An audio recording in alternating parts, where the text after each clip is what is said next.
Welcome back. Matt here, vlog number 2. We're coming at you live from Thursday of this week.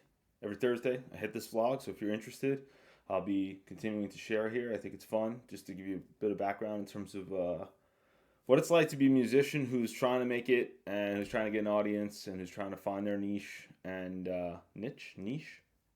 Comment if you have an opinion on that. I really don't.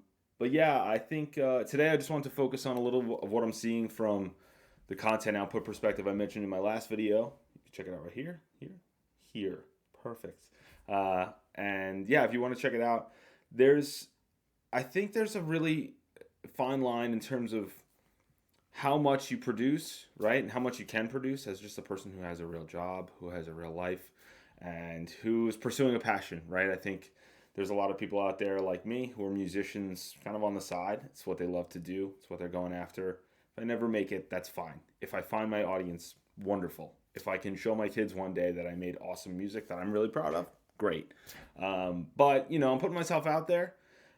Funny enough, I'll get into this a little bit later, but I got my first hater right here on these YouTube streets. So stay tuned for that. I'll tell you a little bit more about that.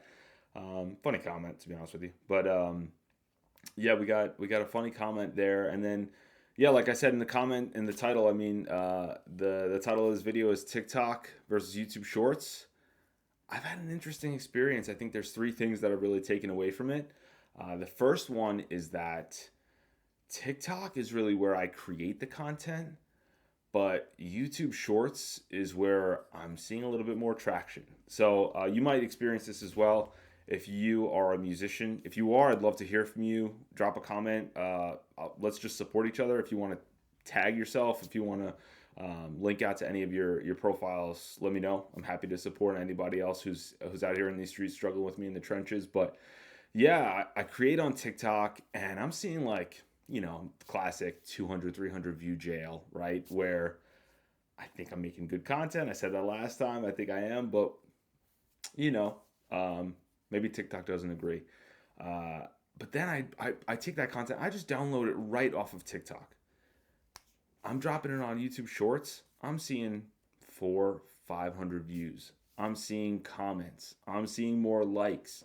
And this is content that isn't even originally for this platform. It's not native to YouTube Shorts. I'm just taking what I've created on other platforms, specifically TikTok, dropping it onto YouTube Shorts, and I'm seeing 2, 3 times the views. So I'd love to hear if anyone else has a similar experience, because I feel like, YouTube, I've heard a lot about how TikTok is such a big part of the search analysis, right? How people are searching for new music, how people are searching for new artists, and just generally how people search for things online now. I think that YouTube's kind of sneaky still up there too. I mean, I've read articles about how YouTube is the number 2 behind Google. I know that they're simpatico, all right? But yeah, if you're having a similar experience, I'd love to know about it, because it's been really interesting to me. I think Instagram is where I'm seeing the most people that I know in real life. They're engaging with my content, and that's wonderful. My ultimate goal there is to get more people from Reels who are coming from external places, who are going to then like my content, who are going to engage with it, potentially share it with friends. And I know that I need more than a song to do that, right? I have a pretty strategic rollout plan here. I don't have so much time in my life to do music production and music marketing, to be honest with you. This is one of them. But yeah, this is really the first time that I wanted to just touch on this, because I think it's pretty interesting, and it's something that I'm going to continue to lean into. I've seen stuff about not pulling in from external links, which I don't do on YouTube at all. I do not link to my YouTube on Facebook, on Instagram. I haven't linked anywhere. I just let the YouTube AI algorithm do its thing. And so far, it's been rewarding me pretty nicely. So that's pretty cool. And then, yeah, I mentioned my first hater. I'll put it right here. I feel like that's a better spot for this one. So right here, you'll see it. Good comment from this guy. I mean, kudos. You got to love the haters. You got to love the trolls. Tip of the cap to you, sir. Called me Special Ed Sheeran.